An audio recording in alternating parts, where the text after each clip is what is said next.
The accusation that Timothée Chalamet is using Kylie Jenner did not emerge out of nowhere. It formed slowly through timing, optics, and an increasingly visible pattern that made even neutral observers uncomfortable. What people are reacting to is not one red carpet moment or one interview quote, but the accumulation of choices that now look calculated rather than coincidental. When Timothée and Kylie were first seen together at Paris Fashion Week in early 2023, the pairing shocked people precisely because it made no obvious sense. He represented prestige cinema, literary interviews, and artistic credibility. She represented mass influence, branding power, and the Kardashian media ecosystem. Initially, that contrast worked in their favor. It felt transgressive rather than strategic. Two people from different worlds choosing each other despite the noise. But over time, the way their relationship appeared publicly began to change.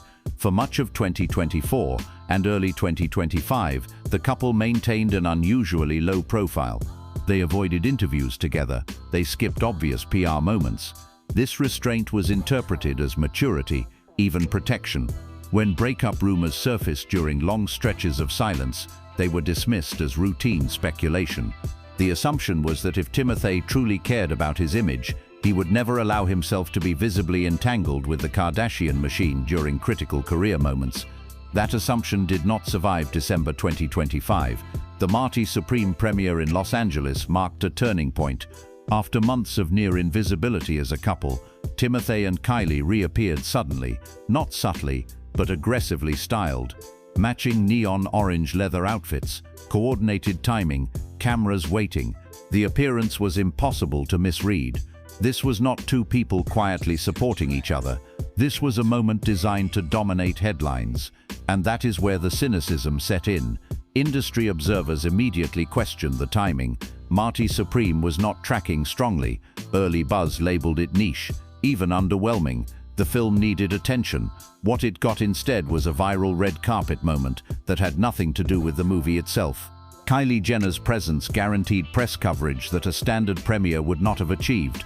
The discussion shifted from plot and performance to outfits, chemistry, and spectacle. That shift benefited one person far more than the other. Kylie did not have a product to promote. She did not have a launch tied to the appearance. Timothée did. And that asymmetry is what fueled the clout accusation. Critics argued that he had leaned into Kardashian-style visibility only when it served his immediate professional interests, while maintaining distance whenever the exposure did not benefit him. Body language analysis, while often unreliable, became part of the narrative because it aligned with what people already suspected. Kylie appeared engaged, attentive, visibly present. Timothée appeared cooperative but reserved, participating without leading. The affection looked permitted rather than initiated. Whether fair or not, the visual story reinforced the idea that Kylie was investing more publicly, while Timothée was managing optics.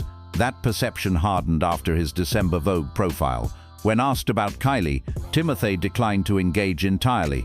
"I have nothing to say," he stated. In isolation, that could be framed as privacy. But context matters. This was not early in their relationship.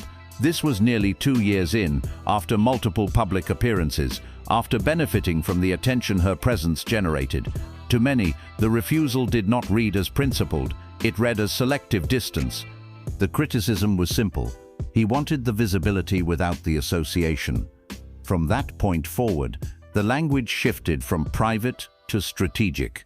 Fans began framing Kylie as doing the emotional and logistical labor of the relationship, showing up, adjusting schedules, aligning publicly, while Timothée retained full control over when and how the relationship was acknowledged. The imbalance became the story. However, that narrative collapses when confronted with facts that are less visible but more consequential. Behind the scenes, Timothée's integration into Kylie's family life has been consistent and documented. During the 2025 holiday season, his name appeared on the Kardashian-Jenner family gingerbread house, an inclusion that is not symbolic but intentional. That tradition is tightly curated and reserved for people considered permanent fixtures, not temporary partners. His placement next to Kylie and her children, Stormi and Air, signaled acceptance at the highest level of that family's internal hierarchy. That is not a casual gesture. Reports also confirmed that Timothée spent approximately $60,000 on custom Cartier jewelry for Kylie during Christmas. While money alone does not prove sincerity, it directly contradicts the idea of a purely transactional arrangement. People do not invest emotionally or financially at that level in relationships they view as disposable or instrumental. Additionally, despite constant breakup headlines, there has never been a confirmed split. No distance, no public fallout, no conflicting narratives from either side. The relationship has remained intact through prolonged scrutiny, something that purely PR-driven pairings rarely survive. This is where the accusation of clout chasing oversimplifies a more complicated reality. Timothée Chalamet is not unaware of the optics. He understands exactly how association with the Kardashian brand can affect perception in elite Hollywood spaces. His restraint is not accidental, but restraint does not automatically equal exploitation. It can also reflect a genuine tension between two incompatible systems of fame. Kylie Jenner operates in a world where visibility is currency. Timothée operates in a world where overexposure is a liability.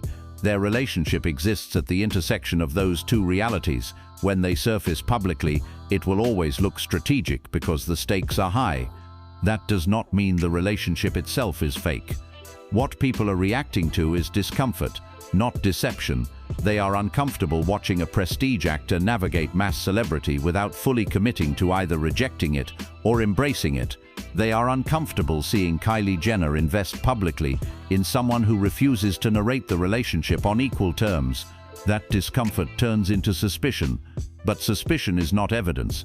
The truth appears less dramatic than the headlines suggest. Timothée has likely leveraged moments of visibility when they align with his professional needs. Kylie has likely accepted a relationship that does not center her brand the way past relationships have.